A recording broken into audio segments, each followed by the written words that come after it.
в дома си да седи, курка да наляга, да плаче и реди. Кой е? Цигара ли не хоша? Дай ми на цигара.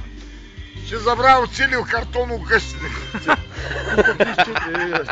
Стюардеса, тежки цигари, стюардеса. Не стюардеса. Японски са. Японски. Тир. Добре, тир. Има стюардеса, има, бе. Я изкарай стюардесата. Не, то някой е свърлял скъде, Неба, цял пакет цигари, бе. Кой е свърлял? Ти чува. Е паднал. Тя може да е паднал. Стюардеса от 20 години има. 22 годишна стюардеса. Тя да го видя кой да е свърли. Отди ги изкарали цигари, бе. Ма ти се запасил от едно време, да знаеш. 10 години. Той може един тир си поръчал.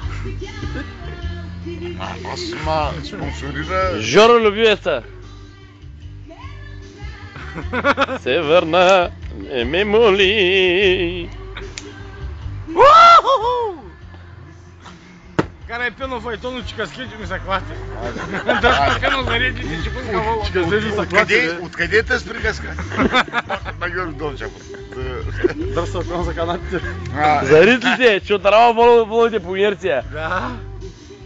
Ни бъд са гнидата и слонът, ни бъд са ангелът, демонът, ни бъд са въшките и птиците, и висят всичко на земята, дори и царственият лъв и белавицата с тръв. И тънкокракия комар понася хуешкият товар. И кай да ти кажа, и ко да ти кажа. Няма никой.